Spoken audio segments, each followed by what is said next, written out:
it's Dave. Welcome to Classic Basslines. This week we're going to take a look at a classic New Orleans tune called Big Chief. This was originally recorded by Professor Longhair in the 60s. The song is just a blues in E flat, and it's a simple bass line, but it's one that you just gotta know because the bass line is a response to the call of the melody. There's a phrase in the melody, and then the bass line responds, and then there's a phrase in the melody, and then the bass line responds, and so on and so forth. And if you don't play that, then just the tune doesn't sound right. Piano players will typically play the bass line in their left hand, but on the original recording that doesn't happen, and I wonder if that is something that piano players started doing because they were playing with bass players who didn't know the bass line, and they had to do it themselves. Who can know? There are two main Professor Longhair recordings of this tune. The original one in 1964, and then there was another one in 1980. I have the tab for both of those on my website. Follow the link in the description down below. Go to classicbasslines.com and you can download that for free. The 1964 recording of this tune, the original, was arranged by Wardell Kazir and has an upright bass playing a line in unison with the trombone. No left hand in the piano. I can't find who played bass on this session, and as a matter of fact, the people who are on the session don't even remember. There's an interview with Wardell and Dr. John, and they're sitting there trying to think about who played bass on it, and they can't remember. There is some fantastic drumming from legendary New Orleans drummer Smokey Johnson on this track, so that's a lot of fun. I'll show you how to do this. I'll play it slowly and then break it down for you.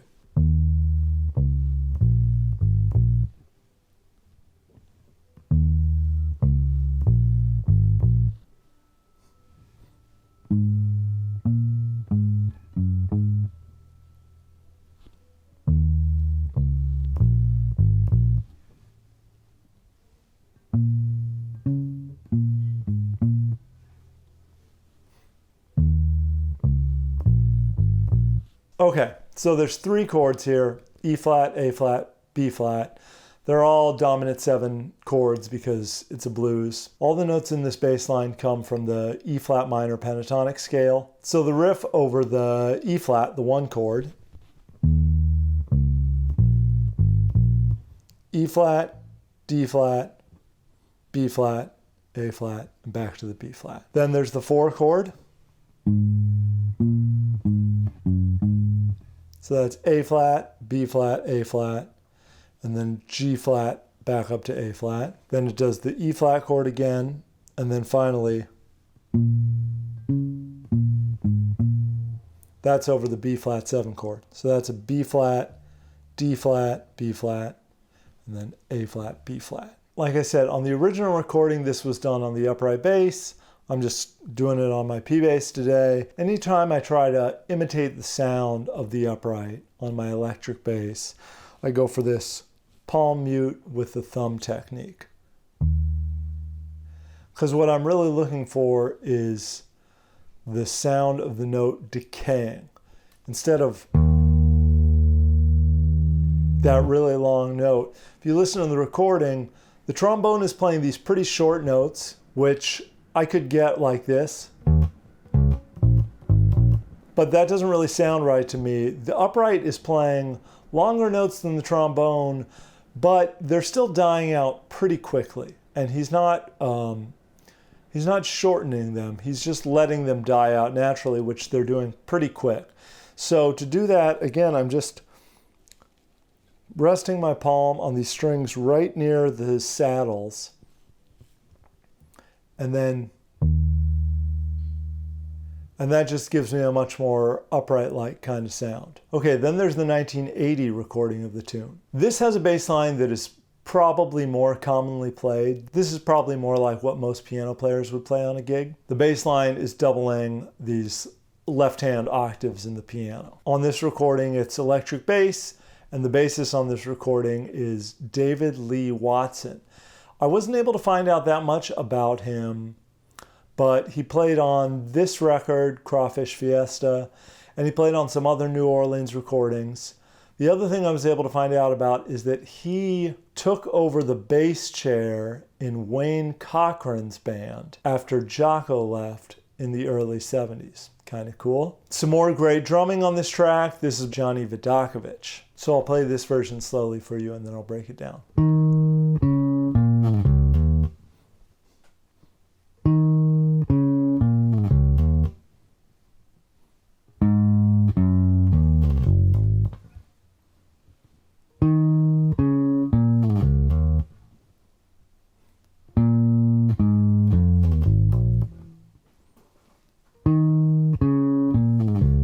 So this bass line's a little bit different. It's just the same pattern over each chord.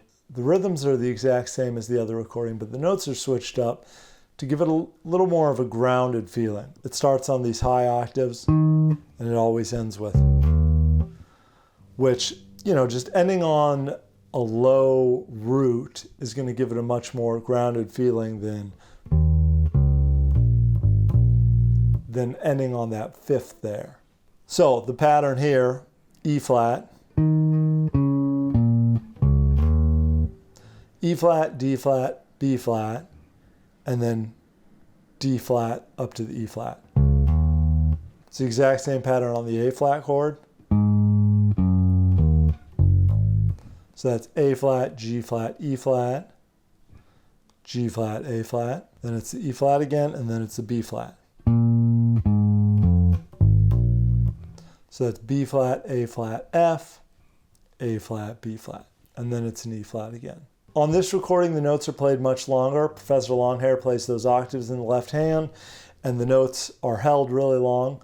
The important thing to know that if you're playing this someone, if the piano player is playing it in his left hand, or if there was a trombone player, basically the idea is you want to match both the notes and the phrasing of whoever you're playing the part with. Don't get stuck on playing it like the recording. Play it in sync with whoever you're playing it with. And there could be different variations of this line. Dr. John's bass line on this is slightly different.